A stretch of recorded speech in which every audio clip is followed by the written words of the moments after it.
Voltamos então para falar sobre o acidente que causou a morte de 4 pessoas e pelo menos 11 feridos. A Polícia Rodoviária Federal, a PRF, e a Polícia Técnico-Científica vão realizar perícia no local para apurar as causas do acidente.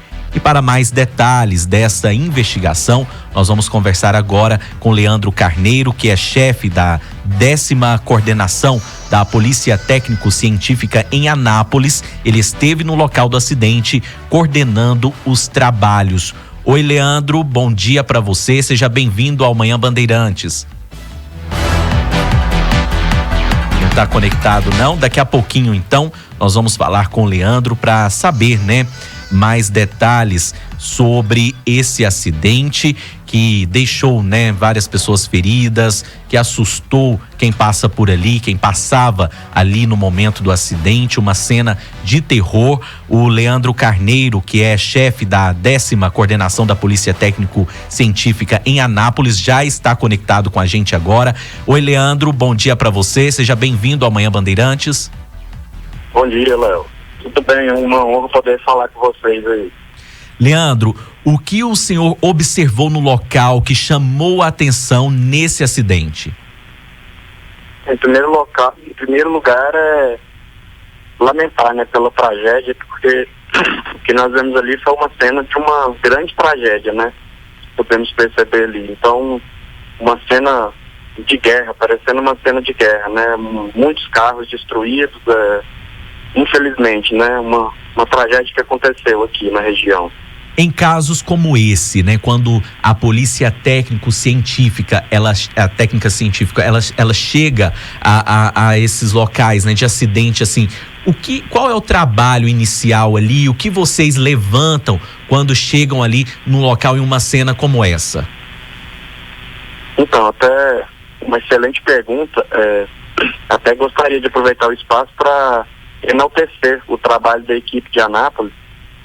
Logo que a gente foi acionado, geralmente a gente é o último a ser acionado, Primeiro o pessoal aciona o socorro médico, o bombeiro, o SAMU, e logo que a gente foi acionado, por volta de 12h15, 12h10, toda a equipe de Anápolis se mobilizou prontamente, Geralmente aqui em Anápolis a gente trabalha com 2 equipes prontas para saírem, Então, assim que recebemos a notícia e a mídia já estava circulando pelas redes sociais, sobre a gravidade do acidente, a gente deslocou 2 equipes de cara. Então, 2 equipes de medicina legal para fazer a remoção dos corpos, e a gente deslocou também 2 equipes de peritos, E no final a gente foi, até a equipe que estava de folga também foi acionada, o pessoal compareceu. Então inicialmente a gente esteve presente no local com 5 peritos criminais e mais 2 equipes de remoção de medicina legal. Então, quando a gente chega nesse local, o primeiro momento da nossa atuação é tentar identificar os elementos materiais, os elementos que estão presentes ali na cena do fato, que possam nos auxiliar a entender a dinâmica, para que com a dinâmica a gente possa tentar fazer o estudo e compreender o que motivou, o que causou o acidente, Então, esse é o nosso trabalho. Mas quando a gente chegou lá, as vítimas fatais que estavam no local eram em torno de 3 vítimas, que já estavam em óbito. Então a equipe de medicina legal já fez essa remoção, já tirou os corpos e levou para o núcleo, para já iniciar a identificação de necrópsia para a liberação dos corpos. Enquanto isso, a equipe pericial já estava no local com 5 peritos, como eu disse, e a gente fazendo todo um apanhado, todo o levantamento pericial, que a gente chama, de identificar os elementos que pudessem nos auxiliar a entender a dinâmica e a causa do acidente. Leandro, a polícia técnico-científica, ela chega, nesses locais, claro, ela identifica em locais de acidentes, se os veículos eles foram removidos, se houve ali, uma mudança na cena do ocorrido. Nesse caso da BR-414, os veículos eles permaneceram da forma em que ficaram ali após o acidente? Caiu a ligação com o Leandro, vamos conectar de novo, daqui a pouquinho voltamos a falar com ele, trazendo aí os detalhes sobre esse acidente. Uma pergunta muito interessante, né? Se esses veículos, eu fazia essa pergunta a ele quando a ligação caiu, se os veículos, eles foram mexidos, né? Se porventura alguém acabou ali removendo algum veículo, e saber sobre esse trabalho, né? Da agora para frente, o que será feito, né? Como que as pessoas podem contribuir para as investigações. Um acidente lamentável que provocou ferimentos em 11 pessoas, né? Um engavetamento gigantesco ali na BR-414, e que chama a atenção para quem está acompanhando agora pela live, está vendo as imagens, como ficaram, né? Como ficaram os veículos ali que se envolveram no acidente. Daqui a pouquinho, então, voltamos com o Leandro Carneiro. Leandro, eu fazia uma pergunta para o senhor antes da nossa conexão cair, era sobre os veículos, né, que estavam ali. Esses veículos, eles permaneceram ali intactos após o acidente ou eles foram removidos? Houve ali uma mudança ali nessa cena desse acidente? Então, pelo que a gente pôde analisar no local e até depois a gente vendo vídeos que circularam pelas redes sociais, aparentemente os veículos permaneceram nos locais em que eles ficaram, né? Porém, pelas redes sociais a gente viu que a população mobilizada ali pelo senso de tentar ajudar as vítimas, né? A gente viu que os veículos foram manipulados na tentativa de salvar as vítimas, né? Que estavam presas nas ferragens. Então, assim, quanto ao posicionamento, o que a gente pôde evidenciar lá, até com o histórico do fato, tudo indica que os veículos permaneceram no local que eles se encontravam, né? Porém, assim, vamos colocar assim, o veículo que seria mais importante da gente analisar, que era a carreta, né, o bitrem que em tese provocou o acidente, ele estava imobilizado, acho que até não conseguia movimentar ele, né? Então, assim, os veículos aparentemente estavam no local que eles ficaram após o acidente, né? Todos os veículos, Leandro, eles já foram retirados do local para serem analisados?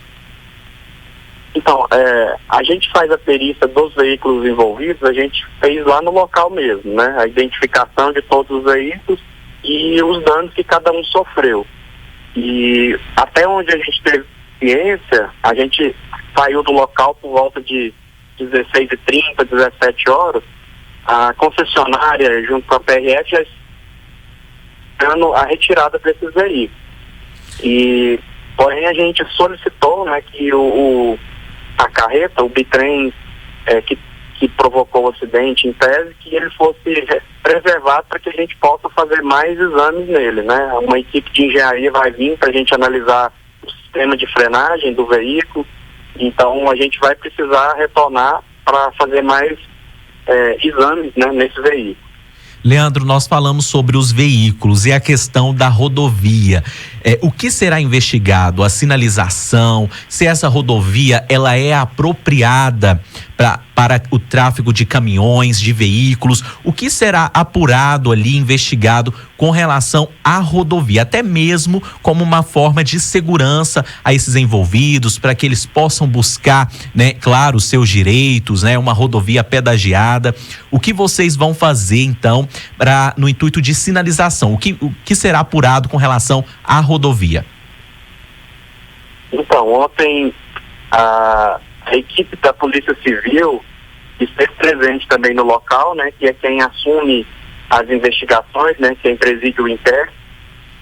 A gente até conversou com o delegado de Abadiânia, responsável pelo caso, e com a equipe que estava presente lá, né, mas já de antemão a gente até já conversou com ele, né, que enquanto a gente estava no local, vários usuários da via, alguns caminhoneiros, reclamavam, né, que o trecho, primeiro, eles falaram que o trecho estava mal sinalizado, falaram que a espera durante o Aparecida está ficando muito tempo para cada lado, né, o que tem ocasionado transtornos para os usuários, né. Agora, em relação à sinalização, quando a gente esteve presente após o acidente, a gente pode observar que estava bem sinalizado a via, né? Porém, tinha alguns usuários reclamando da sinalização, falavam que estava muito mal sinalizado, né, antecedendo ao ponto desse pare e siga.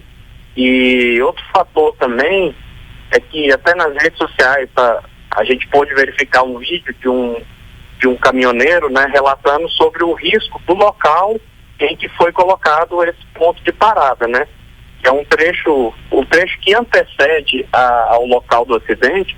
É um trecho com um longo trecho em aclive. E eu vi que o pessoal reclama bastante que os caminhões, as carretas grandes, os bitrens, têm muita dificuldade de descer freando nesses trechos, né? O que gera risco de acidente, como alguns caminhoneiros mesmo relataram, né? O caminhão carregado, descendo num aclive e freando por um longo período de tempo, aumenta a chance de ter um problema no veículo, né? Ou qualquer problema que possa surgir mecânico na frenagem. O sistema de frenagem de carretas, de caminhões grandes é muito diferente do veículo pequeno, né? Então, assim, nós já falamos isso tudo com o delegado, né? E essa parte fica a cargo da Polícia Civil investigar, mas a precisar de perícias ou de exames periciais no local, a Polícia Científica de Anápolis está à disposição da Polícia Civil, da autoridade policial, para prestar todo o apoio e exames que forem necessários, que couberem a nós. Na visão do senhor, essa rodovia ela é perigosa mesmo? Sim, essa rodovia ela é uma rodovia com poucos locais de ultrapassagem. Ela é uma rodovia que tem muitos aclives e declives devido à região um pouco acidentada, uma região um pouco montanhosa, né? Vamos falar assim. Então ela tem muitas curvas e tem poucos pontos de ultrapassagem nessa rodovia. Essa rodovia é a que liga Anápolis a Planalmira e de Planalmira vai para Pirinópolis, né? É a rodovia também que liga Anápolis a Corumbá. Então, assim, é uma região turística bastante acessada e é uma rodovia perigosa, vamos colocar assim, uma rodovia com poucos pontos de ultrapassagem, muitos aclives e declives e muitas curvas. Em quanto tempo fica-se pronto um relatório de um acidente como esse, Leandro? Então, devido à quantidade de veículos envolvidos, a quantidade de vestígios a serem examinados pelos peritos, eu acredito que nós vamos fazer o máximo para entregar os laudos o mais breve possível, né? Mas o prazo legal que nós temos é de 10 dias. Mas acredito que se os peritos não conseguirem, nós vamos solicitar, né, a autoridade policial para que nos dê um prazo a mais para concluirmos os trabalhos, né? Até porque nós precisamos voltar ao local para examinar o caminhão novamente, né, a carreta novamente, mas esperamos que no máximo de 15 a 20 dias consigamos entregar os laudos periciais relativos ao caso. Já se sabe se o motorista, né, ele tinha o costume de passar por essa rodovia? Então nós não tivemos motorista acesso a ele, né? Não. Pelo que nós falamos com a Polícia Rodoviária Federal, ele estava ferido, né? Ele teve ferimentos leves, parece, e nós não tivemos acesso a ele. Quando nós chegamos, ele já havia sido levado para o hospital. É como o senhor mesmo falou, uma rodovia muito perigosa. Quem não conhece, né, e utiliza esses veículos maiores, caminhões, bitrens, eles acabam ali se acidentando por não conhecer a rodovia, né? Por não se esperar que próximo ali ele precisa estar com o veículo engrenado, que tem uma curva acentuada à frente, por mais que existe a sinalização, talvez pela velocidade que a pista ela autoriza o motorista a dirigir ali, ele acaba se acidentando devido a esse caminhão grande, porque ele não consegue frear, né? Ele não consegue frear bruscamente em um caso como esse, porque ele acaba saindo da pista e provocando um acidente. Eu agradeço demais, Leandro Carneiro, coordenador da Regional da Polícia técnico-científica em Anápolis. Muito obrigado por ter atendido aqui o Manhã Bandeirantes. Quando o senhor tiver novidades sobre esse caso, o senhor fique à vontade para trazer para a gente, e claro, que serve como alerta, né, para que sejam medidas adotadas para evitar acidentes como esse. Eu só queria que o senhor deixasse para mim, para quem está acompanhando agora, uma orientação final em caso de acidentes, né? A pessoa está ali, se envolveu no acidente ou vai socorrer, o que ela pode fazer ali para evitar que ela atrapalhe a investigação do trabalho de vocês, né, da perícia? Sim, é muito importante quando acontece o acidente, né? Os policiais sempre trabalham com a primeira premissa que, logo após um acidente, a primeira medida a ser tomada é a preservação da vida, né? Então, o que é preconizado pelas polícias é preservar o local para o socorro das vítimas, ou, caso seja necessário, esteja iminente de acontecer outro acidente, que as pessoas que chegarem ali primeiro, que já retirem as vítimas, ou se for possível, né? O ideal é não mexer nas vítimas, mas que tentem preservar o local e evitar um segundo acidente. Agora, quando o local já está controlado, o que a gente precisa, a polícia científica, é que o local esteja ao máximo preservado, para que todos os vestígios, os elementos que foram deixados ali no local, para que a polícia científica possa examiná-los e possa, com eles, tentar chegar à verdade real dos fatos, o que realmente aconteceu e qual foi a causa desse acidente, né? Em primeiro local, então, é preservar a vida, é socorrer os feridos, né? Nessa parte não tem como, ainda mais como uma tragédia como ontem, né? Vários veículos foram cortados para retirar as vítimas, né? E isso é de praxe. A ideia é que preserve-se ao máximo as vidas ou salve-se, né? Os feridos que estão ali. Superada essa fase, tomar cuidado ali no local para que não aconteça mais acidentes. E terceiro passo é preservar o local, não tirar os veículos acidentados de onde eles estão, para que a gente fazer um trabalho de examinar o local e tentar real